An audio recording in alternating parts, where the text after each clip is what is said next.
side and have high tea there. That's number one.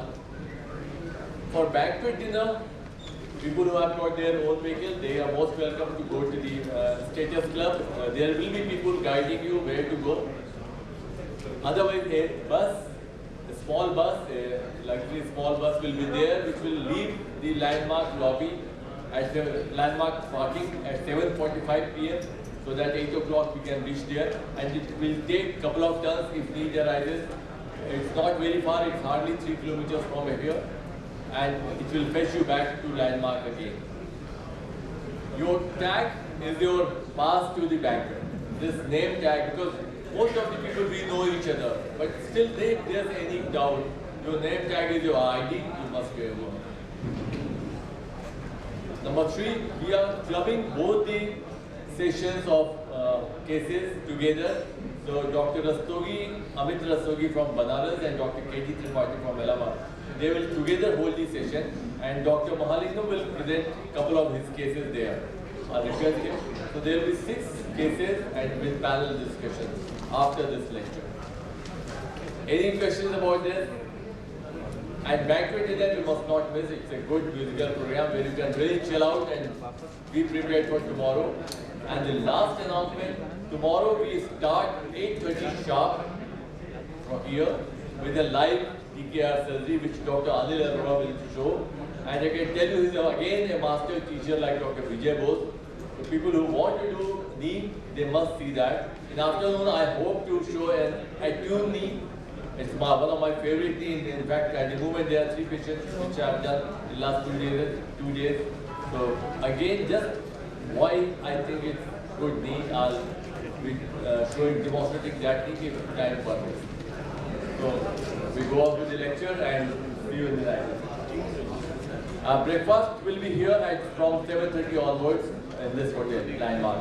People who are checked in, they can take their breakfast at later, otherwise we'll have a common breakfast. For all the delegates who are registered, you may not take breakfast at your hotel, you come down here and take breakfast with us at 7:30. Thank you, sir, for giving this opportunity. In the intra fractures and normal periprosthetic fractures that we get in our clinic, we don't have invented pattern until this it's dedicated institute and you have very huge volume, you have your own implant invented differently. Otherwise, for majority of us, the problem is intra fracture, intra problems is that we are caught by unpreparedness. We are not prepared to do what we would have liked to. So the best approach is to prevent any intra catastrophe, and we have to plan and anticipate. Planning and anticipation to avoid complications. Templating is very important for femoral and acetabular components to plan the correct position as well as the size, especially in unsymmetric.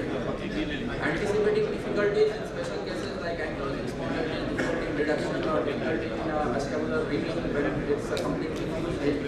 All those rheumatoid arthritis, their bones are very soft. So all those difficulties will be anticipated well in advance. Things that should be ready for average THR surgeon is mesh. There are soft mesh, hard mesh, cage and ring if possible. Option to do a cemented or uncemented cup when the plan is either. Right? If you plan for a cemented cup, you must keep uncemented cup also ready. And especially if you plan cemented cup, you must keep uncemented cup also ready. There should be locking plates, good stainless steel wires and good pliers.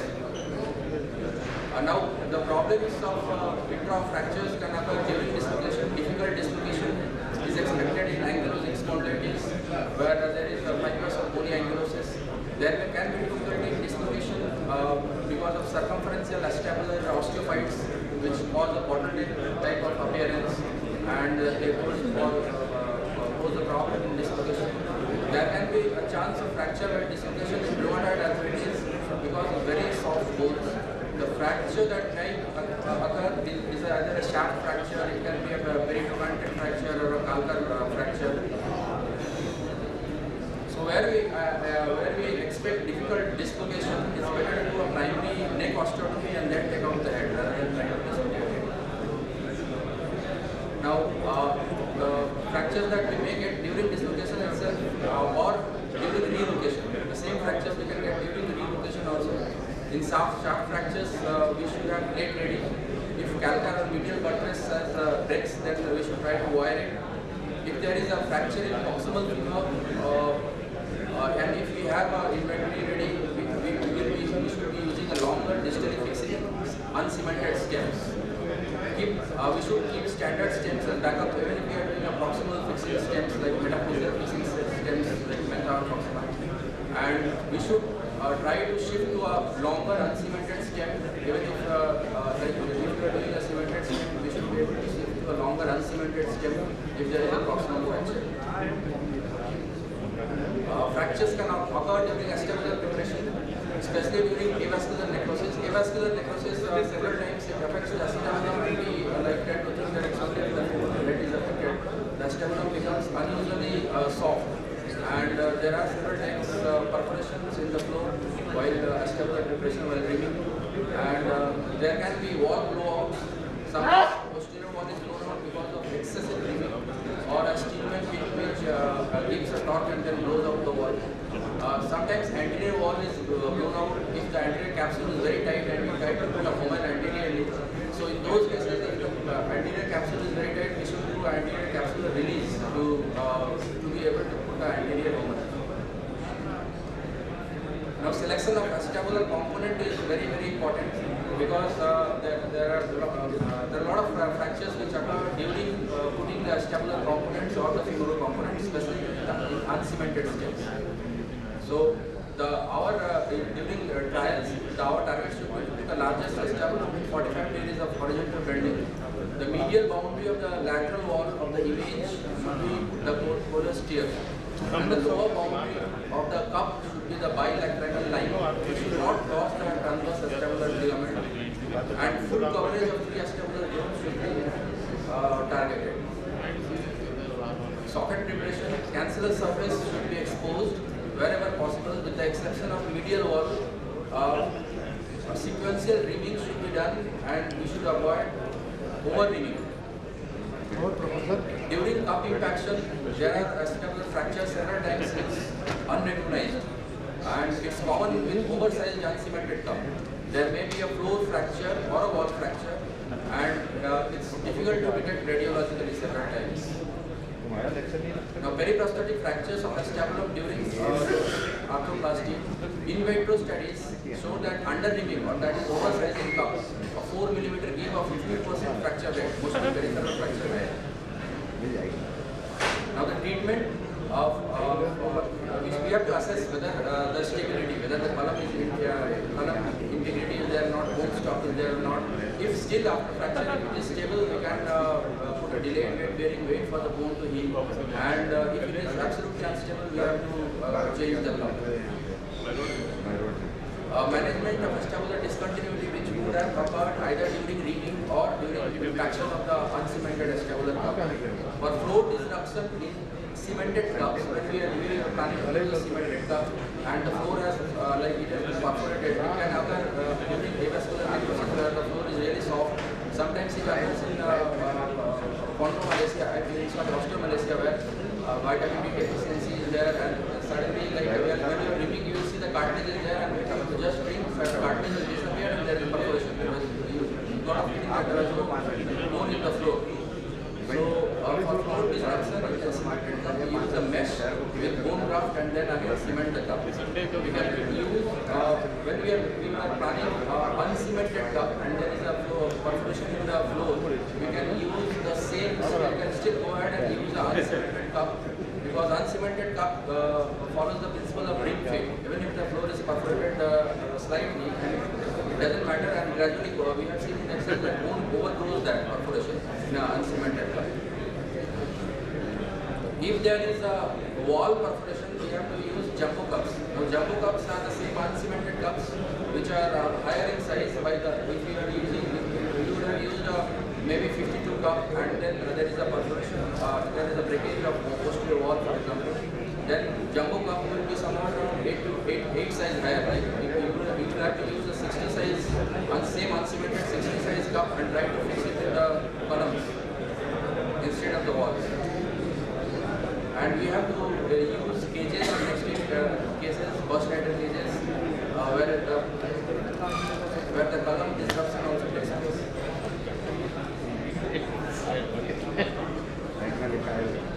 Now coming to fractures of the femoral stem during surgery, we have to anticipate the risk factors. Uncemented stems are a risk factors, especially the uncemented long stems. Revisions is a risk factor because because in revisions mostly we are using uncemented long stems. There may be cement left, which may be a cause of stress riser. Previous stress risers, surgeons experience osteoporosis, localized osteolysis, certain prosthetic sets, and rheumatoid arthritis, soft bone. They are all risk factors for femoral fracture. So most important is we have to prevent. So preoperative templating, size and femoral bow mismatch should be avoided. In revision cases, we should give sufficient time to dislocate the hip. We should not be in hurry, and we should use a proximal moment force like a hook or a ribbon gauze to dislocate the hip. And we should not try to dislocate by moving the whole lower limb. Adequate exposure should be done, and cement removal should be there where we are planning to bypass the cement by a distance fixing uncemented stem. And in cases where we are going to do a distance fixing uncemented stem, it is while prophylactic cables or prophylactic wires while putting the final implant, and they help prevent distal femur fracture while inserting the implant. Again, stem fractures are common with uncemented and longer distally fixing stems, and those fractures are normally shaft fractures while inserting the final implant. So those can be prevented by proper reaming, proper size of implants, and there should be no bowing mismatch, which we should be able to decide in templating itself. There can be proximal femur or a medial buttress fracture because of insufficient lateralization of the stem, even in a standard uncemented stem, with proximal part of stem hitting the medial carca. If the stem is insufficiently lateralized, then the design of the stem, which is the proximal flare of uncemented stem, can hit the medial cortex, and that itself can cause a proximal medial femoral fracture. Now there can be fractures during relocation of the stem also. Now it's important to get the vertical offset correct, and it's a good guideline that the center of rotation of hip, that is the center of head, should be at the level of the tip of the threaded protractor. With very proximal femur fracture in uncemented stem, it can be left alone with delayed weight bearing if you think that it is stable. Femoral fractures have to be fixed with plate or remanaged with a long uncemented stem. Now, if the fracture is making the component unstable, then it has to be revised with a long uncemented stem. But the situation is different with the surgery, because you were not expecting the fracture, and the fracture has occurred. So you may not be ready with the distally fixing long stem. That is the problem. And bone graft only or infection graft can be added. If it means that the quality of bone is poor, we can use only graft either from backbone or fibula, and sometimes we use cancellous impaction grafting also, either from the femoral head that we got or from backbone. These are the patterns of fracture that can occur in the femur while inserting the final step. There can be proximal cortical perforations. There can be medial fractures because of insufficient lateralization of the femoral stem. And there can be various patterns of fractures, including distal perforation and distal femur fractures. And several times, especially in the acetabular side, the fracture which has occurred intraoperatively, they go sufficiently unrecognized. Femur also sometimes it can go unrecognized, but there is being unrecognized is far more in the acetabular side. Now this is an example of intraoperative fracture which occurs after trying to locate the final implant. it was revised the next day with distally fixing the long stem solution stem because the implant is essentially unstable here. So we have to go for a distally fixing uncemented stem where the distal fixation is good and proximal fragments are tied by a surplus wire. And sometimes it is like not sometimes several times we are not ready for it in the surgery. And in that cases we have to try although trying to plate fracture which is involving which might be affecting the stability of the implant is not recommended. But several times we have to plate such fractures simply because we are not ready for the long stem. We were not expecting the fracture to occur. So minimal armamentarium that we have to give is open plate, and we should be able to plate it even if the fracture is involving near the implant. And sometimes we can get away with that. Sometimes it heals. This is another example where a proximal fracture, occurred in a uncemented stem itself, and then it was divided by long distally fixing uncemented stem with surplus wires in the proximal fracture. There are certain special plates where if fracture occurs, it can be these plates can be put. This is a traumatic claw plate. This is a traumatic claw plate by Zimmer. And if the implant is not grossly unstable, you can put this plate and get away. This is what cable wires and separate screws. If the bone stock is very poor, we may need to use only grafts. Now this only grafts is very easy to get if you have a bone bank. If you don't have a bone bank, then you can get this only graft from fibula. And sometimes we may need to use a retraction, bone grafting. Those grafts you can get from your head or from the back. We have to avoid fracture at reduction. So during reduction, it is important to use force which is near the center of rotation of head when reducing the head. That means either you can push it, or if you have to pull it, you pull it from the neck either by a hook or by using a because you should not try to pull fully from the whole neck. You should not try to pull fully the whole force from the leg while trying to reduce the femoral head and THR. And we should never rotate the head till the head is at the level of a sternum to avoid any femoral shaft fracture. Now these are the most common fractures most common problems that we get, that is intra-fractures while doing robotic replacement. The next common, sometimes you may get failure of stability test. Failure of stability test, like the most common way to assess stability is we flex the hip and knee at 90 degrees and then we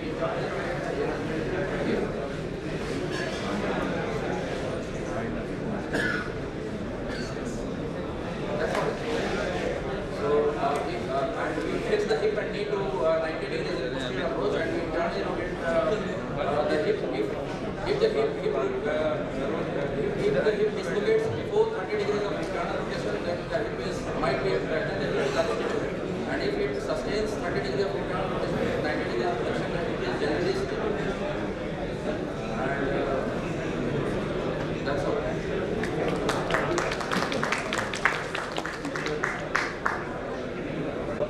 Medial fractures because of insufficient lateralization of the femoral stem. And there can be various patterns of fractures, including distal perforation and distal femur fractures. And several times, especially in the acetabular side, the fracture which has occurred intraoperatively, they go sufficiently unrecognized. Femur also sometimes it can go unrecognized, but there is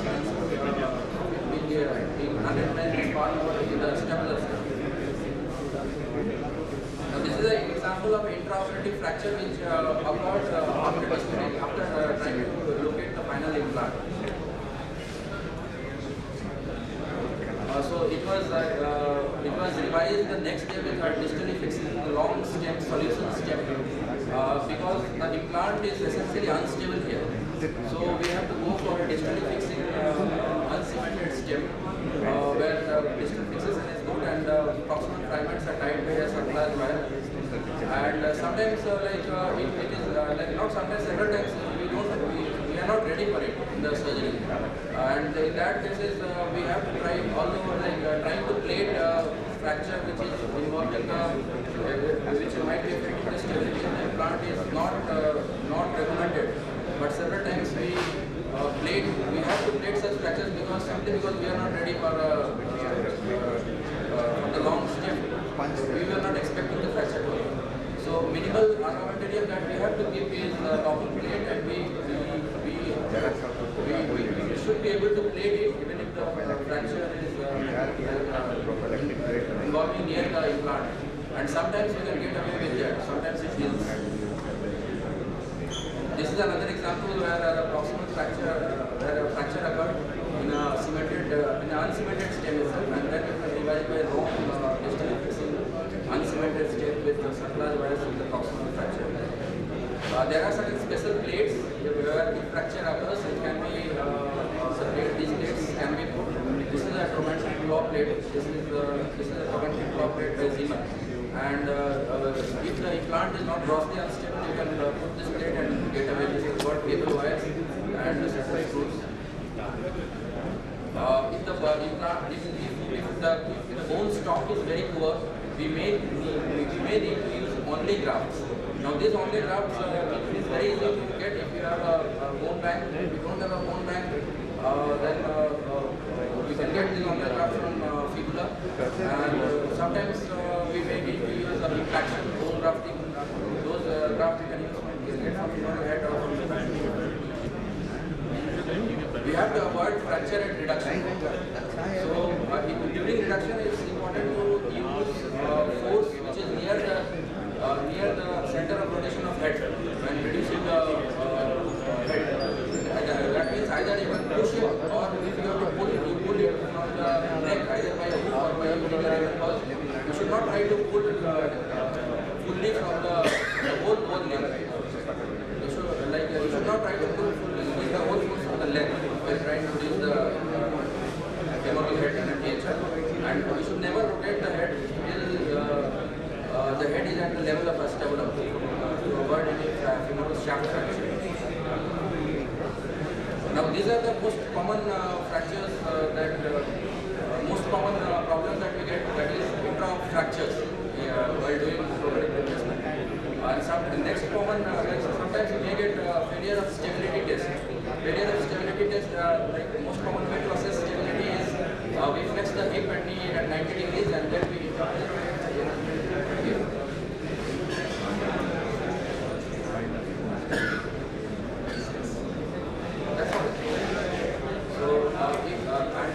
the hip and knee to 90 degrees in posterior approach, and we internally rotate the hip.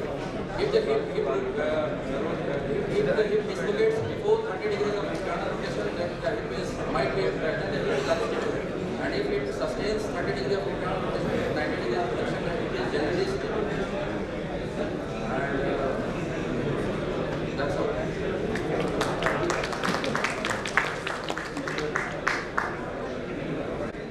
We'll need 2 cordless mics. Sir इधर ही बैठते हैं sir इधर ही बैठते हैं Dr. Mahalingam, please come to the stage.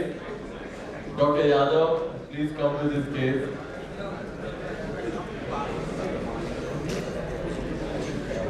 Dr. Arora.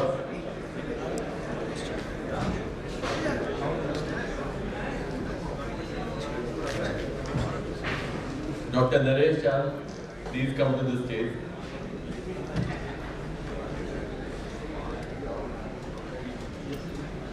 And Dr. Abhijit, please come to the stage.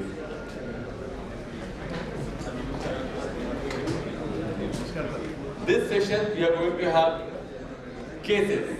The solution is not straight. It is not single way.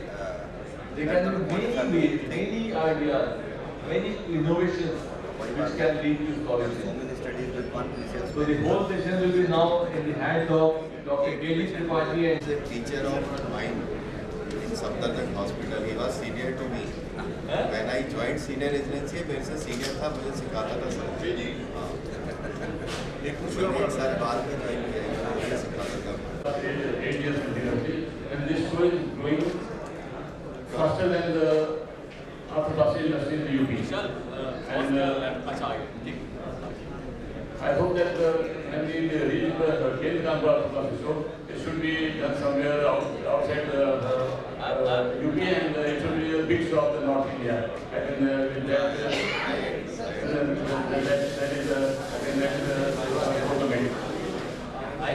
in fact, I'll just say a couple of things. The idea I can tell you, because the last course, Cawnpore trauma course, was held in Dubai, and we flew 106 doctors from India to Dubai. Dr. Sadhu was there from Delhi, Dr. Tanna and Dr. Amit were from Bombay, and we had lots of other faculty, and we had a lovely show in Dubai. But the name was same, Cawnpore trauma course, and it was really people were discussing what is Cawnpore. So we can do it. We can do arthroplasty course, UP arthroplasty course in any city of UP. In fact, as I know, we are very keen to do one in Patna, if Professor Jha is there and Dr. Amul is there. We are very keen to start with similar courses in Patna to start with. Probably then Dr. Shantanu will take us to Purnia. So it is in the evolving phase. So we will do much more like this. yeah, it's very successful because the success depends that every orthoplastic surgeon here is sitting in the last 6-7 hours continuously in your the hall. You can debate, you can even criticize the cases, and this is. Thanks, guys. This. So there is nothing hidden down. Yeah, we have just straightforward. Some deformity. I think I'm audible. There are two problems here. One is degenerative arthritis of the head. Second is a mal-united shaft fracture. And I think laterality is going to be very, very important in this. We need to tackle two things. We have to osteotomize femur at this level, bypass the stem and do a DHR. So what I would do in such a situation, I keep S-norm with me. And I use W material, pinnacle cup, a strong stem with a long stem available. Okay. A strong stem with me, and I'll keep a small derotation plate also with me, 4 hole. Small plate. So That fraction must be decided. That fraction must be what? I have osteotomized. I have to osteotomize. And I use lateral approach. I need to osteotomize. So I need to expose my osteotomize dislocation. Do the sternum and come on to the femur. Use a strong stem. Bypass it. Keep a small rotation. With me. If I'm happy with the stem, giving stability, adequate stability. Definitely, first of all, I will try to negotiate. And I will try to feel. Can we have the other X-ray, the one with the fuller, more of the femur? See, we don't have your X-ray. We don't get the full length. And not full length, but there's another X-ray with. Yes, I yeah. have. Right. Okay. Now, do you think you can actually negotiate doing an osteotomy? If you are careful, if you take the help of intensive bar, even you can expose this area, either by through continuous incision and separate incision. You can look directly over that area. If you are able to negotiate, then I can come with long stem. Okay. And another thing is that he is 70-year-old. Forget about this fracture. Forget whatever may be there. Use small stem, cemented stem, because he is 70. And there a lot of countries, they have very small cement on cement stem. That is, I think that will be very shortcut and excellent option for at the age of 70. Yeah, but if you small cemented stem. Yeah, but if you look at it, the femur is a slight amount of varus. When you put your stem in this canal, your stem will naturally be from the point of view of leakage, right? It will be lying over there. So we are not worried about varus at the age of 70. What we are worried about, if you do a cemented stem, technically speaking, will not get adequate length of the proximal fragment, is what I feel. You need to block it down, at least 1 centimeter below the tip of the stem. Then do cementation. Basically, these are all intraoperative decisions. You should keep small. First, my choice will be small cemented stem.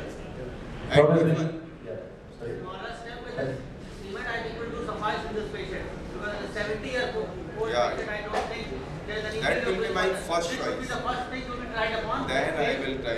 I take decision on the day. I would probably have a flexible reamer set in my armament table to probably negotiate into the canal. And